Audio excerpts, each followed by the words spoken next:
This is the Enragé, a show where we take a deeper dive into written works published at the Center for a Stateless Society. Join us as we give voice to the ideas challenging the vain phantoms that haunt our social reality and stand in the way of total liberation. For more information, visit c4ss.org. And to support this show or any of the other projects happening at the Center, please visit patreon.com/c4ss.org. Thank you for listening.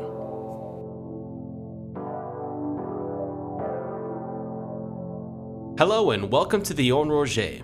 I'm your host, Joel Williamson, and today we'll be exploring another classic left-libertarian article titled Libertarian Anticapitalism, written by Charles Johnson.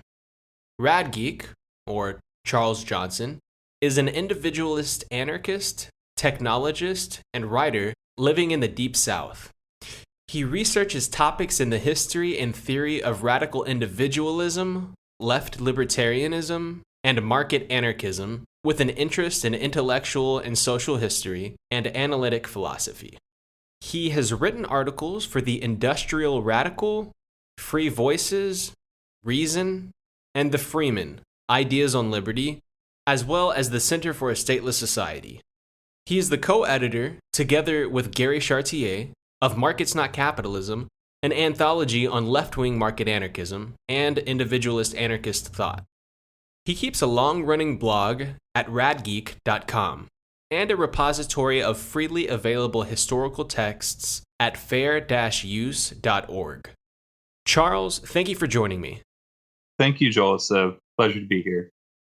So, long time no talk, Charles. How have you been, and what have you been up to recently? I've been well, thanks. What I've been up to is not especially interesting. I've been writing a fair amount of code and doing some work, reading a lot of history, a bit of philosophy, and trying to keep up time for my garden and for spending time with the family. Cool. Can you give the audience a brief rundown of your article and why you chose to write it? Sure. So this is an article that appeared on the Center website in January 2013. It was a reprint of a guest post that I originally wrote for Matt Zwolinski and John Tomasi's blog, Bleeding Heart Libertarians, a couple of years before, back in 2011.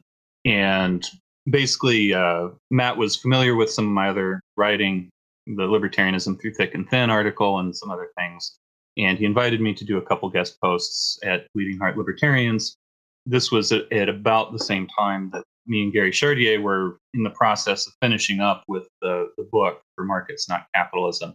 So that was naturally dwelling on my mind a bit. It seemed like a natural place to jump in and start a conversation. The article on Libertarian Anticapitalism steps through a couple major points, right? It talks a bit in detail about the case of Times Square in New York City, which I think we'll talk about a little bit later, but sort of taking it as possibly having some lessons, in particular the way that zoning regulations have produced the sort of extraordinary in-your-face kind of outcome that many people associate with market processes and associate with what they call capitalism. And in order to understand what's going on, I try to talk about 4 possible definitions of what people mean by capitalism when they argue for it, both for and against. Libertarians are often seen as, primarily as defenders of capitalism in the 20th century and sort of in the early 21st century. And if you sort of dig into what that means, this comes about mainly from their economic prescriptions for sort of a radical form of laissez-faire free markets. The question then is whether what we call capitalism actually comes about from radical laissez-faire free markets.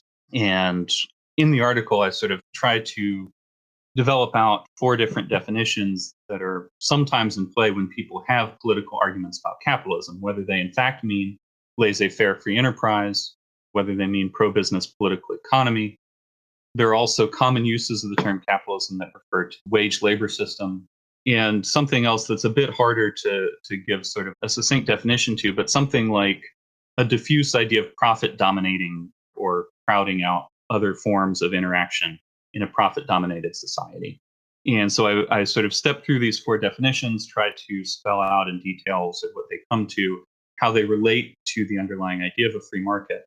And in the process of doing so, try to make the case that when libertarians are taken to be defenders of capitalism because they defend free markets, either positively for libertarians who like that sort of thing, or negatively for example, progressives or radical leftists who criticize them for it, this tends to take an underlying claim for granted, which is the claim that laissez-faire free market processes, in fact, produce capitalism in the sense of the wage labor system or in the sense of profit-dominated society.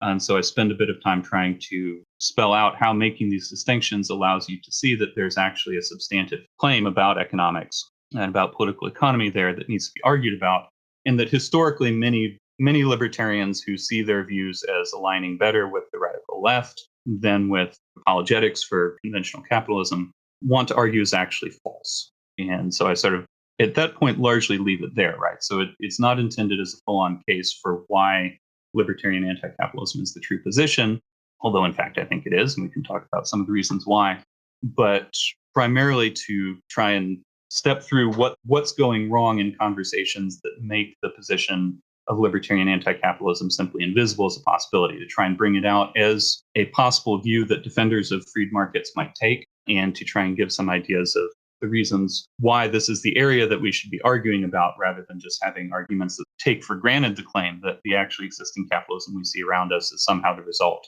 of free market processes, which are actually, I would argue, in pretty short supply. We actually interviewed Gary Chartier on the last episode of the On Roger, and I asked him a similar question, which is, you wrote this, well, for you wrote this, I guess it was originally published about a decade ago. Do you still have the same basic convictions? Yes. If I were writing the article today, there might be particular things that I would focus on differently from the way I focus on them here. And there's sort of the obvious second guessing of writing that any sort of perfectionistic writer has. But I think that the core argument of the piece is one that I would absolutely stand by. My overarching position has not changed in the intervening 10 years. The particular kinds of objections to actually existing capitalism that are often raised from the left have shifted somewhat over the years. And so, if I were going to write this today, I might be thinking about some different paradigmatic examples of what big business is and what it looks like, and sort of what it's supposed to do that's supposedly bad, and the balance of sort of what I'd agree with and what I'd criticize, given that might change a little. But this is representative of my basic position still, and sort of how I start out thinking about economic issues when I think about them. So you mentioned it in the last question, but you bring up Times Square at the beginning of your article. And to me, it's a cartoonishly obvious display of managerial capitalism at its finest. And yeah, you make an example of it at the beginning of the article where you reference a Wall Street Journal piece that pointed out how, quote, good taste is basically illegal because of government regulations that aren't very well known. For anyone who hasn't actually read the article, why don't you fill the audience in on some of the fun zoning laws that create the Times Square spectacle? Yeah, sure thing. So this is a story that I first heard about from Adam Rutkoff, who wrote for the Wall Street Journal Metropolis blog. And I used it in a couple talks, and then I brought it into this article. So the thing to start out by doing, if your mind doesn't immediately summon up an image of it, is just like go look at a photo of Times Square at nighttime, right? This is a good illustration because it's one of the most kind of over-the-top, in-your-face examples of what Adam Rutkoff calls New York City's hyper-capitalist verve. It's the kind of thing that a lot of people will think of if they're trying to think about what capitalism is, what it means, what it does. You have huge skyscraper buildings. They're occupied by extremely powerful corporations, and they're just slathered in advertisements, signs confronting you in every place. And so the question is, why do they do that, right?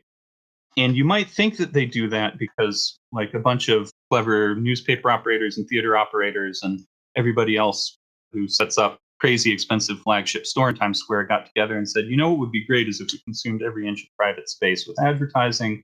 But in fact, what's going on is the area around Times Square is part of a zoning district in New York City. New York City, of course, has extensive zoning regulations like any other big city, which kind of minutely control land use, but they also have a bunch of these special zoning districts And Times Square is located in one called the Special Midtown District. That's the only one I talk about in the article. They actually have like about a dozen of these. So like there's one around the area of the Apollo Theater in Harlem. There's one down on Madison Avenue and so forth. The Special Midtown District zoning requirements include extraordinarily microscopic, micromanaging regulations as to how you can set up a building and what it's supposed to look like. So let's say that you happen to have a building on Broadway or make decisions about what goes up on it, but you don't like all the lights and the glitter.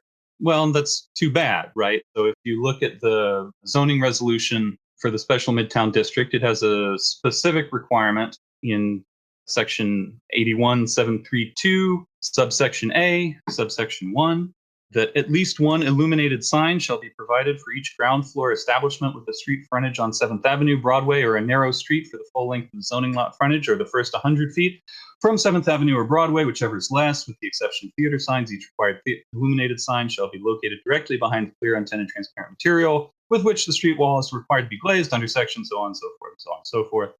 And it goes on. If you printed this out, this would be literally hundreds of pages of requirements, a great deal of which has to do with really extremely detailed specifications for the appropriate sizes, which are all minimum sizes specifically. Like there's almost nothing there about maximum sizes, but you have to have illuminated signs that make up a certain square footage based on how much street you have.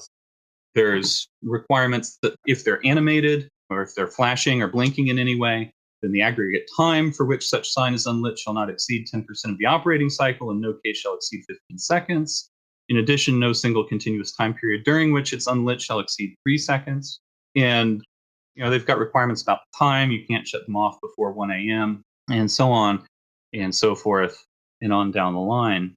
And the way that the Wall Street Journal sort of decided to sum up their findings in this post, wading through the zoning code. And for what it's worth, the bits that I just read are from the most recent revision of the zoning code. So this thing goes through a bureaucratic process and it shifts by little bits every so often. The requirements on the sign haven't changed significantly in the past 10 years, although the way that they calculate the ratios is a little different. But so the Wall Street Journal decided to sum up their findings by saying that the zoning code governing the signs is wonderfully ironic, they say. Bright lights of Times Square, one of the most visible and iconic testaments to the city's hyper-capitalist verve, are maintained not by Adam Smith's invisible hand, but by little-known government regulations. And so the question is whether, in fact, you find this as ironic or not. Whether something is ironic depends on what your expectations were going into it. And my expectations may not be the same as the Wall Street Journal's were. So, in fact, the reason I tell this story is because I don't find it ironic. I actually find it iconic. I think it tells us something deep and illustrative and flashing as bright as a Times Square night about the structure of state capitalism and what it is that the most in-your-face forms, the sort of features of the economy that people so often pick out to react to and talk about because they're in your face, where those actually come from. Yeah. And obviously your critique goes beyond an aesthetic argument. This is just an example of what happens with these types of zoning regulations. They have other problems that sometimes hit closer to home to working people and the environment and blah, blah, blah. But yeah, I'm sorry to break in, but if I can, I think, in fact, Times Square is illustrative. I actually don't hate it as much as some people do on an aesthetic level, but it is aesthetically a very striking experience, let's say. But in another sense, the effects of sort of pervasive zoning regulation, micromanagement, land use, sort of state-patterned modes of development, is not just that it produces something that's tacky or ugly or that produces too much light pollution at night or what have you. In particular, and in San Francisco, in an astonishingly somehow even more extreme case, this kind of land use regulation is at the core of an extraordinarily intense affordable housing crisis, right? That extensive micromanagement of what you can build, where you can build it, how you can build it, who it can accommodate is, in fact, I would argue, ultimately has results that lead to not enough housing being built in too rigid and non-flexible forms, and that, in fact, produces the predicament that many people face where you have to pay median rents of $2,000 a month, $3,000 a month for apartment buildings just to have access to the city to begin with, precisely because the ability of people to build smaller scale housing options, more dense housing options, or just more housing options different from sort of the limited supply that's available has been extremely harshly constrained by the structure of regulation in a way that sort of really puts people into a squeeze. You mentioned that you wrote an article that sort of elaborated on the ways in which the corporate economy is maintained. I'm thinking of an article you wrote called The Mini Monopolies, where you built off of Benjamin Tucker's work and highlighted exactly how the economy is corrupted by different forms of capture. Since we don't have time to explore everything you wrote in that article, I was wondering if you had an opinion on which of the monopolies is most important to understand if you want to know exactly how existing capitalism is made possible. Sure. So I suspect a fair number of our listeners already know him, but Benjamin Tucker is a 19th century individualist anarchist. I think he was one of the most talented exponents of sort of a free market anti-capitalist sort of position. He didn't use those specific terms, although he used things pretty close to them. He was editor of a long-running free market anarchist journal called Liberty, which ran in the late 1800s, early 1900s. And the reason my article is called The Many Monopolies is because Tucker was famous for talking about four big monopolies that he thought kind of structured the Gilded Age corporate economy and that created a system of class privilege through structured violations of the market freedom of workers, small competitors, others who were targeted by the structures of monopolies. The article as a whole, something I wrote for the Freeman originally, is intended as sort of providing the case for thinking that libertarian anti-capitalism is true, right? So the big point of the Libertarian Anticapitalism article is mainly to make clear what libertarian anti-capitalism is and give a quick sketch of why someone might find it attractive. The Many Monopolies article is intended to spend a bit more time digging in on what sort of the evidence is that sort of the core claims it makes about the relationship between profit-dominated society or the wage labor system on the one hand and pro-business political economy on the other hand, like the reasons for thinking that those claims are true. Tucker in the 19th century was writing about the big four monopolies that he kind of keeps touching on throughout his work in Liberty and in his collection instead of a book are going to be what he calls the land monopoly, which is government control over the allocation of land titles. And in particular, Tucker was very concerned about the extent to which government force excludes people from homesteading and taking control over unused land independent of a landlord. The money monopoly, which is his way of thinking about government regulation, money supply, and requirement to operate through a government-approved banking system. The patent monopoly, which is, so he says patents. By the patent monopoly, though, he actually means all forms of so-called intellectual property, patents, copyrights, all forms of restriction that allow the person who holds title to an idea in order to exclude others from freely copying and modifying it. And the protectionist tariff, which is a reference to the imposition of tariff duties on imported foreign goods, specifically in order to protect domestic incumbent manufacturers, which was a very big part of the United States' revenue structure and also kind of its pro-business politics in the 19th century. In my article, I talk a bit about the ways in which those monopolies have evolved and changed over time, but I also introduce what I call a number of metastatic monopolies, that sort of the forms of bureaucratic regulation, government intervention in the economy have spread rapidly and taken root in new places. And so we have the agribusiness monopoly and infrastructure monopoly. The agribusiness monopoly dealing with the structure of U.S. regulation intended to cartelize and protect large-scale agricultural producers. Sometimes it has been intended to do that from the start. Other times that has been an unintended consequence of sort of a bunch of New Deal regulation that in theory was developed to protect small farmers, but in fact has incentive structures that reward things like total acreage, under cultivation, other things that have systematically directed most of the benefit to sort of huge agribusiness conglomerates like ADM or Tyson. The infrastructure monopoly, which deals with either direct nationalization of resources like interstate highways or very close government regulation, cartelization, and monopoly, which you see in the area of airports and railroads, most forms of mass transit. Talk about a utility monopoly, dealing with electricity, water, natural gas, other utilities, which construct, regulate, and make it very difficult to escape participation in large, tightly controlled utility grids, as opposed to household generation, more polycentric neighborhood systems. Regulatory protectionism, which is like the protectionist tariff in the sense of being designed to structures of close regulation, like occupational licensure, regulatory red tape, regulations with high licensing and compliance costs that similarly serve to insulate longstanding incumbents from smaller or cheaper competitors. And then I also talk about the healthcare monopoly, which is really kind of a ripple effect of other monopolies. So it involves, for example, the patent monopoly, since patent protections undergird the profit models of Pfizer, other large pharmaceutical companies. It involves a great deal of regulatory monopoly and so on.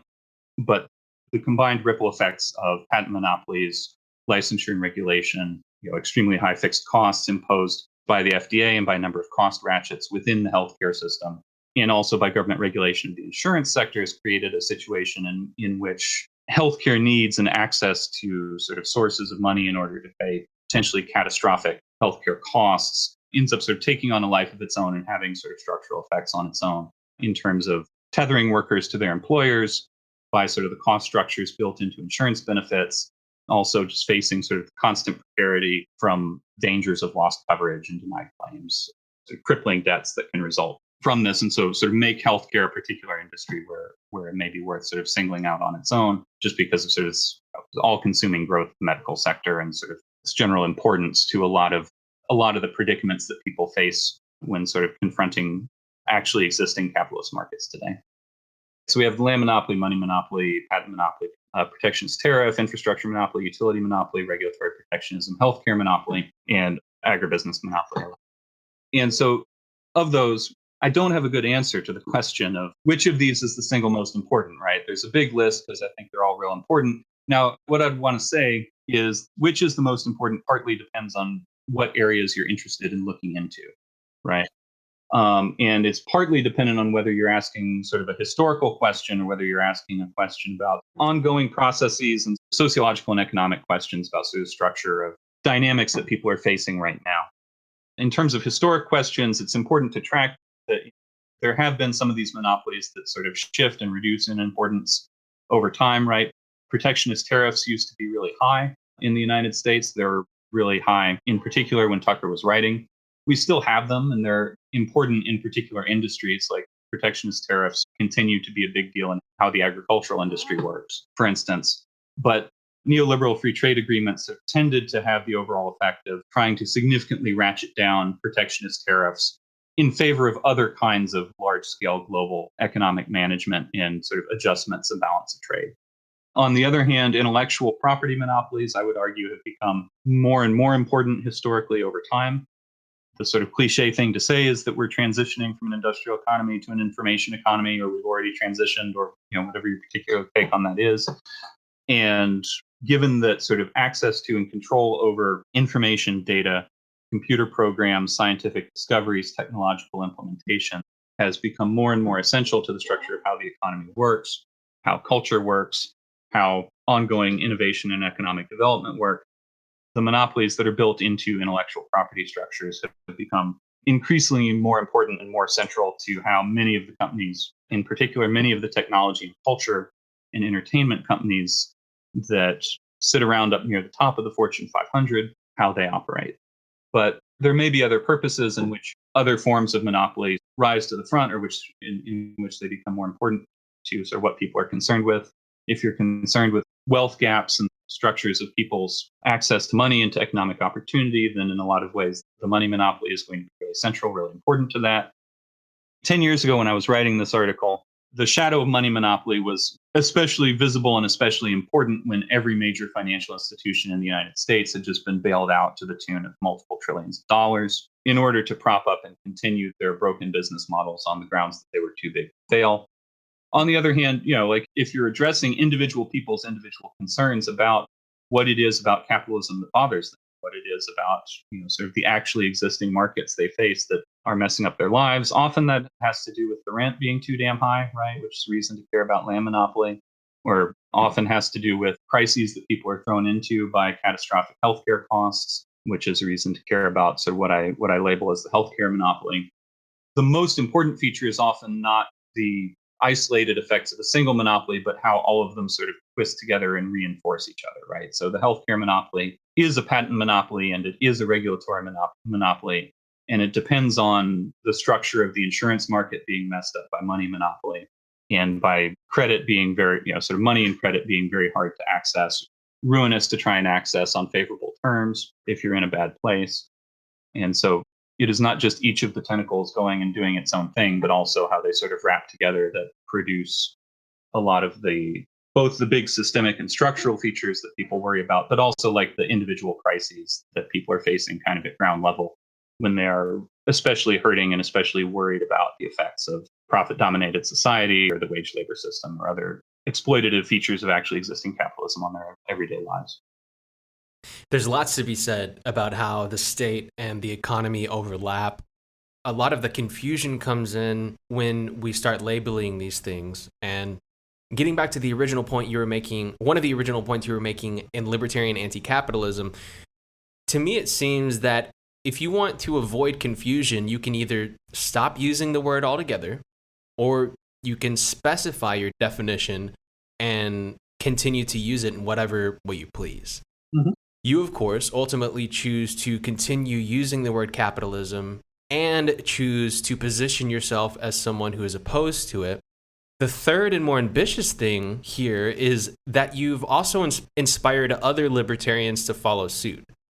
Does this leave you, Charles Johnson, with the arduous burden of frequently having to provide your chosen definition, as well as why that definition is most coherent for the given context in which you're using it? There's a couple things I'd want to say in terms of the article and in terms of how I position myself more broadly in conversations.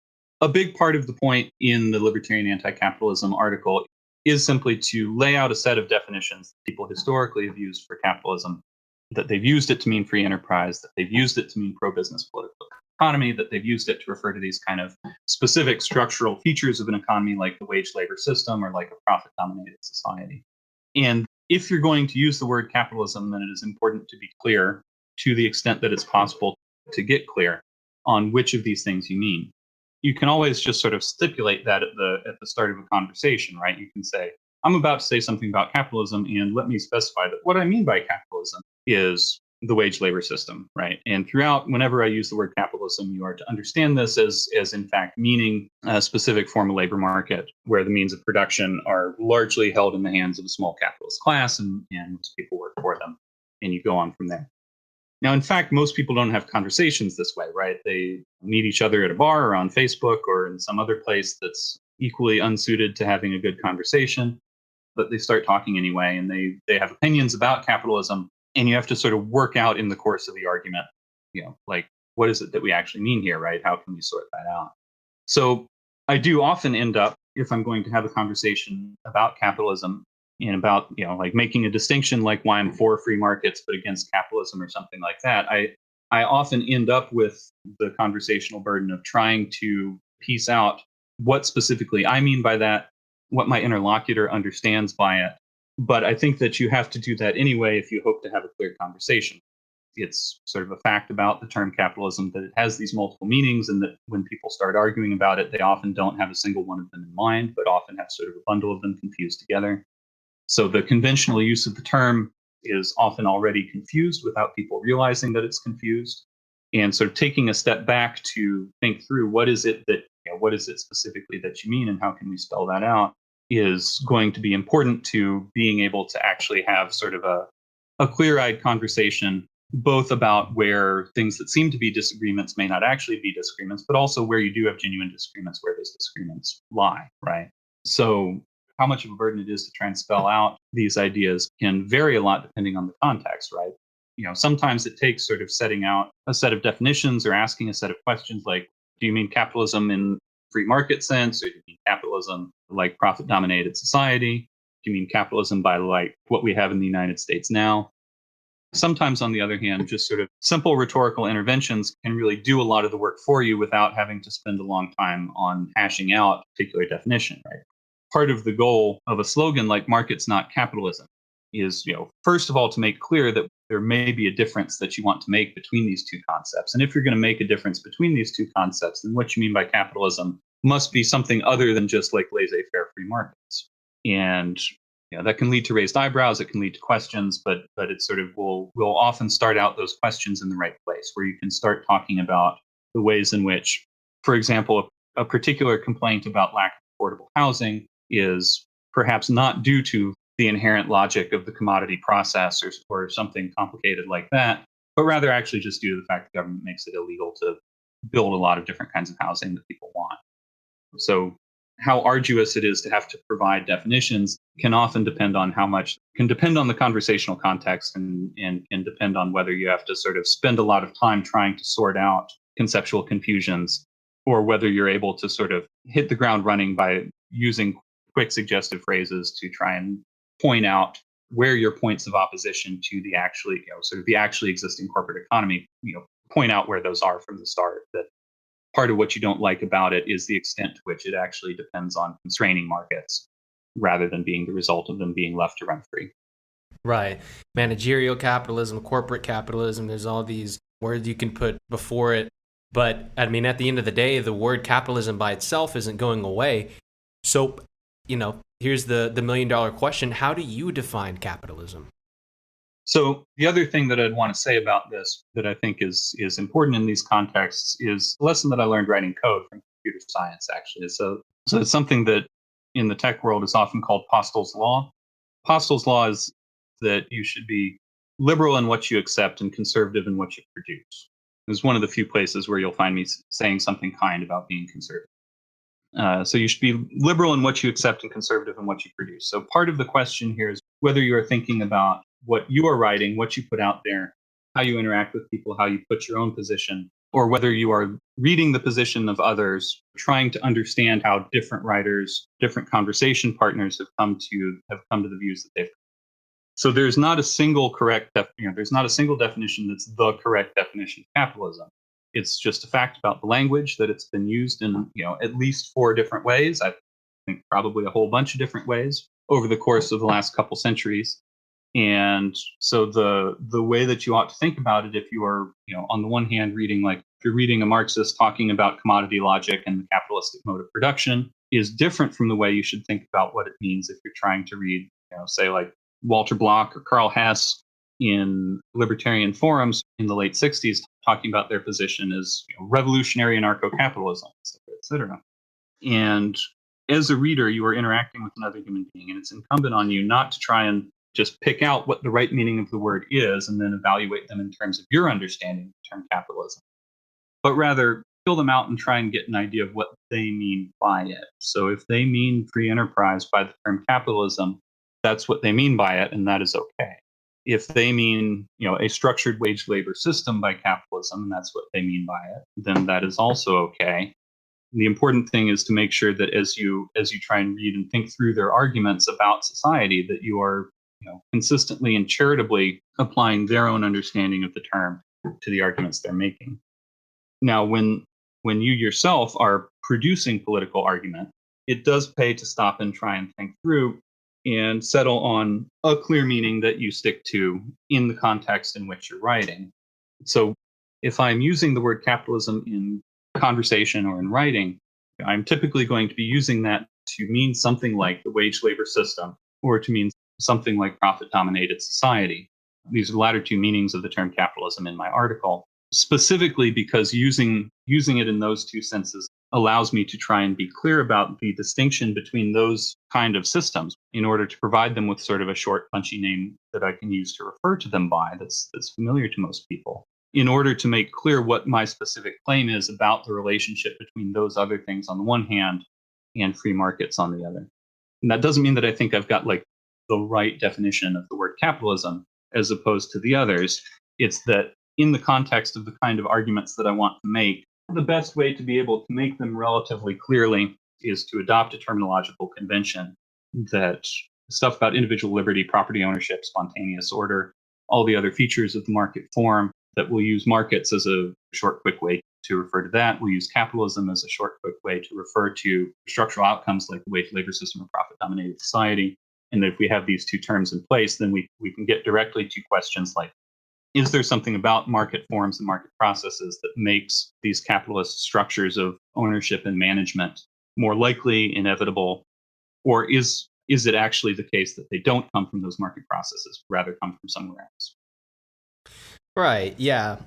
it seems to me that you're making a broader point about how political language is used in general and the virtue of being generous in conversations when someone is using a certain term. And obviously, there's more or less coherent ways to use certain words. And I'd say I'm a libertarian anti-capitalist.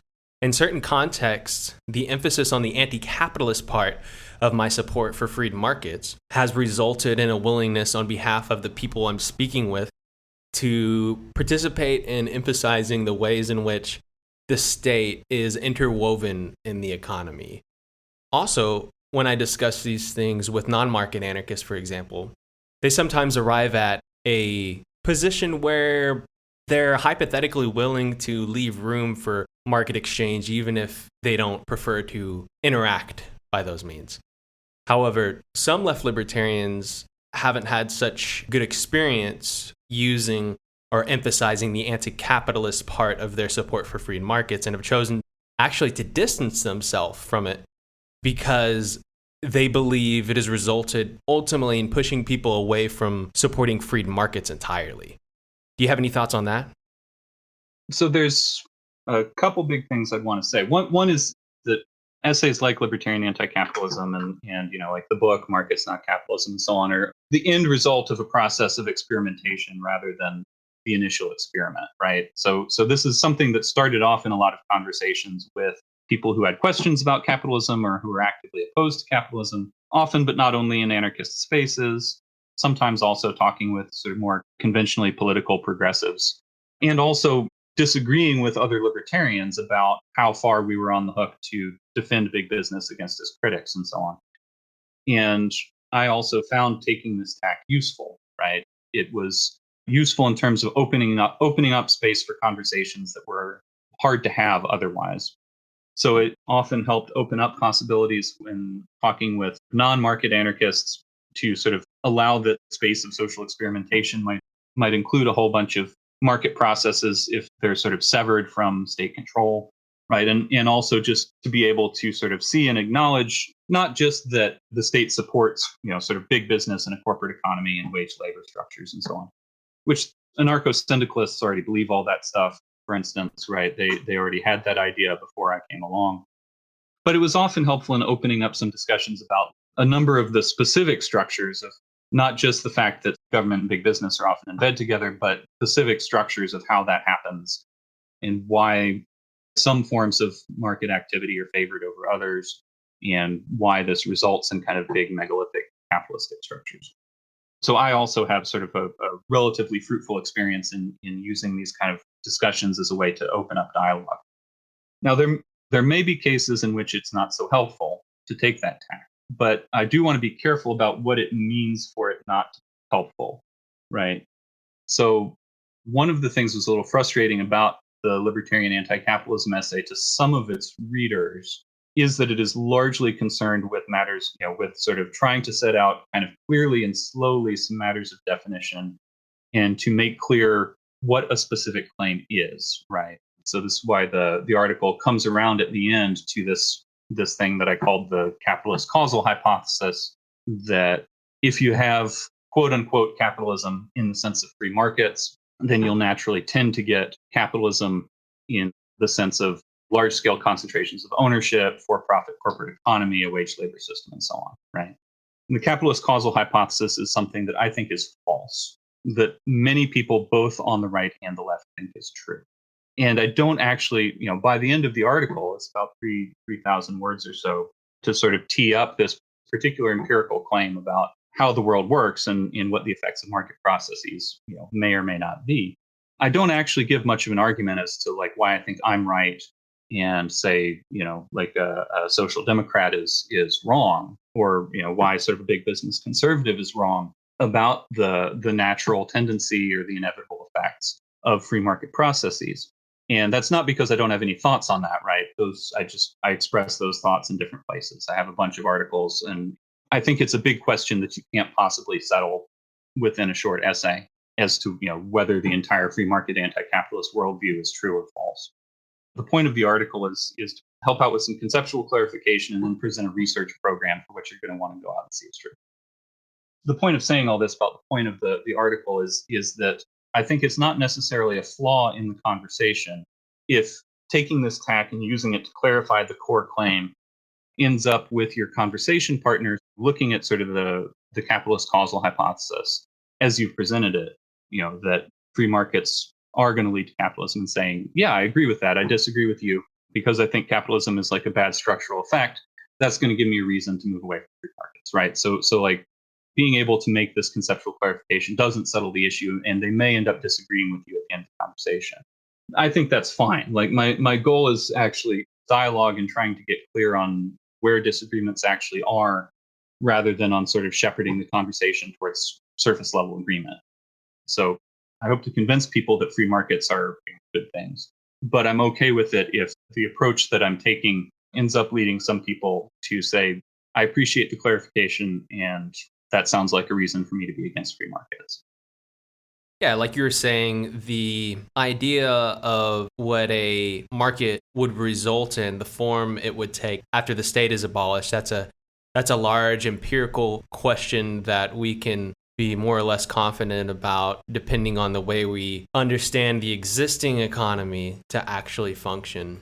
Mm-hmm. So it's one thing to make an empirical bet that freed markets would result in worker ownership over the means of production. It's another to try and move forward toward that goal in the name of anarchy. If you see anarchy not as simply a destination, but an arrow that seeks to abolish all power dynamics. So while I'm willing to bet that the boss's economy or a wage system would be next to impossible in a stateless freed market, I'd personally be willing to push for an economy beyond the boss for the sake of eliminating that particular type of toxic power dynamic. Do you have the same opinion generally? And if so, what's a good way to accelerate or to help bring about anti-capitalist markets in the context where the state's already been abolished? Yes, I agree with that. And I think it is useful to sort of make this distinction within libertarian anti-capitalist thought, right? So libertarian anti-capitalists tend to think that there's a lot of stuff about the boss's economy that can, if it's not sort of continuously propped up by state intervention, that it would sort of collapse under its own weight, right?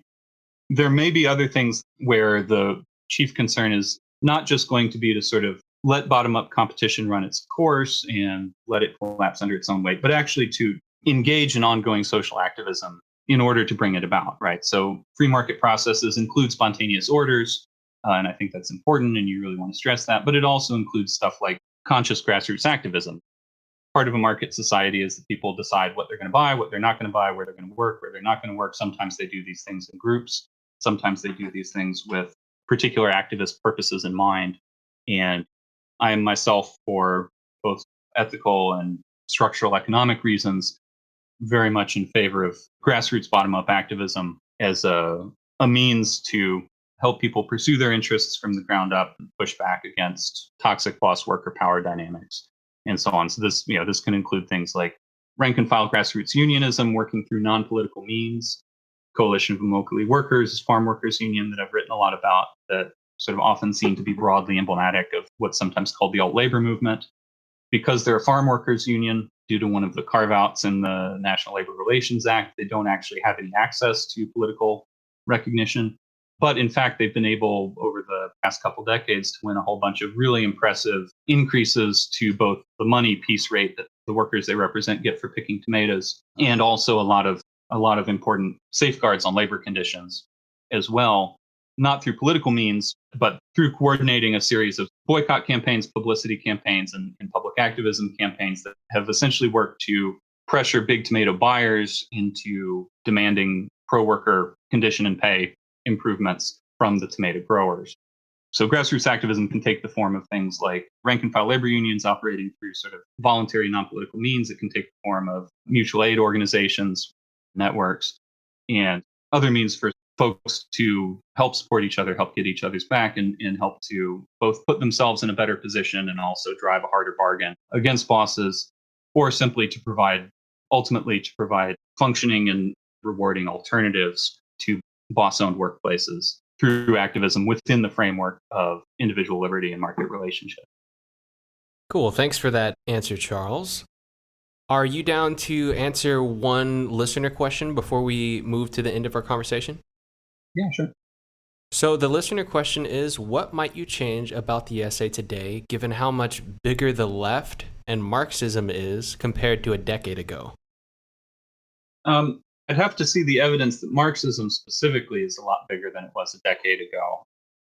It is certainly true that without dwelling a lot on like orthodox Marxist theory or Marxist Leninism or something like that, I think it is the case that in the interval of the last 10 years, the activist left has become much more influential and powerful in conventional liberal opinion, for good on some issues and for ill on others. But so the activist left has become a lot more powerful. Within the activist left, various sorts of people who call themselves democratic socialists in particular have become quite prominent, able to both exercise a great deal of influence, also to punch above their weight. So what we're dealing with there is not necessarily orthodox Marxist theory. It's a set of recognizably radical left preoccupations with the corporate economy, but maybe in a different form. So what might I change about how the essay was written? I think there are changes on the left that would lead me to change some of the points of emphasis. So a whole lot of the energy on the anti-capitalist left circa 2011, in the wake of financial meltdown, Great Recession, and the bailouts, was specifically on sort of finance capital as a big set of villains. And for good reason, right? Those dudes had just wrecked the economy and then gotten $1 trillion bailout in order to keep them going. And the contemporary activist left has a set of concerns about capitalism that often focus not mainly on folks like Goldman Sachs, say, or what Bear Stearns was doing that was stupid or anything like that. A whole bunch of the criticism has shifted towards targets like big tech, quote unquote, right? So the kind of companies that they spend a lot of time focusing on now are doing different stuff under different conditions, although they're also very large and powerful and wealthy. Folks like Google and Amazon, Facebook. And given that, my overarching position would be a bit different, right? Not because I don't stand by any of the arguments that are in the article, but because I think that the current sort of radical left that we have, a lot of the democratic socialists line on capitalism and so on, has focused in on companies and practices that are highly dependent on state structures, but not the sort of simple creatures of the state that kind of bailout capitalist banks are. And so I would want to say a bit in the article of sort of spelling out in some more detail when leftist critics of capitalism and when leftist critics of market forms spell out their list of complaints about wage labor, about profit-dominated society, and so on. I would want to make it quite clear that I accept many of those complaints as serious and important complaints about the actually existing economy, but I disagree about the diagnosis. However, in the case of sort of leftist criticisms of big tech corporations, I think it's much more of a mixed bag how many of those are sort of legitimate, serious evils that they've simply got the wrong diagnosis of, versus how many of those are things where I just flatly think they're wrong, that what they're complaining about is not a problem, that the object of their critique is not a problem. And if I were writing to or adding on to the essay today, I'd probably spend a bit more time trying to look at cases where you need to disentangle criticisms that are criticisms of capitalism in the later two senses, right? Where the thing being attacked is in fact a structural feature of wage labor system or profit-dominated society, versus cases where these involve features of a whole bunch of individuals interacting in big complicated markets within a big complicated society, and where these are not in fact problems, but features of the market that are valuable and worth defending. Just to take an example, the wave of criticisms around gig economy companies like Lyft and Uber, for example, there was always an element of this, and there's certainly an element of it back in the early 2010s. But a number of common anti-capitalist criticisms from the radical left of these end up coming around to complaints that gig economy companies operate in a way that profoundly undermines the traditional structure of an employer-employee relationship and the extent to which employers are expected to take care of employees in terms of benefits and the way that hours are, sort of prior scheduling, the way that hours are structured, and so on. And when people are in a bad place economically for a lot of reasons, there are certainly reasons why working for Uber and Lyft can be a rough experience and can lead them to feeling jerked around. But I think the fact that you have this arm's length relationship without sort of the patron-client structure of an employer providing benefits to employees and so on is actually one of the great things about gig economy companies. So that employer-employee relationship is pretty bad, right? And regulations that try to make it into a relationship of sort of responsibility and control actually do a lot to create the kinds of rigidity and create the kinds of inflexibility in the labor market that sort of keep employees either a well-fed or a poorly fed dependent of the company. And there are cases here where I'd want to just dig in and spend a bit of time sorting out like what parts of the critique of the evils of actually existing capitalism are in fact evils that have just been misdiagnosed versus what part of them are things that are actually neutral features or positive features of the situation that you would hope to persist in a liberated market anarchy and that have just been misunderstood. The other thing that I don't say much about in there, and that I don't know if it's something that I'd say about it today either in the specific context in which I wrote it, but that I might want to say something about, like, if I was primarily addressing an audience of people who are interested in contemporary democratic socialism, the kind of critiques of capitalism that you would get from, like Jacobin or somewhere like that, is that I might want to talk a little bit more about what's sometimes called the state capitalism critique of state socialism, right? So if you're trying to understand what the structure of an actually existing socialist economy, like the Soviet Union or like Venezuela today, or other countries like that, there's a line of critique of those instances of actually existing socialism as among their many failings, like they're really bad, but among their many failings being that they often, in fact, create economic structures that in many ways replicated many or all of the worst features of corporate capitalism and simply put control of those features in the hands of the party or in the hands of the state, right? So at the nationalized factory, you're still working for a boss. The availability of housing was, in actually existing socialist economies, was extraordinarily low. You had to pay for it. What you got was crummy. Depending on the case that we're looking at, your boss often had to sign off on it for you to get access to an apartment at all, or for you to be able to move to a city at all.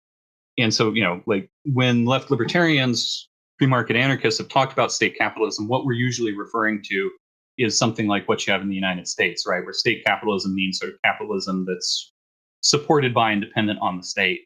There's a separate definition of the term state capitalism, which is what I'm outlining, that you have sort of an economy in which the state is the landlord, the state is the employer, the state creates these hierarchical structures, and that has often quite accurately described, I would argue, is a very fruitful way of thinking about the circumstances and sort of the extent of kind of economic and human suffering that you have seen in actually existing socialist countries, and that you often see sort of in tandem with ill-conceived efforts to bring about anti-capitalist interventions through state intervention, even in freer economies.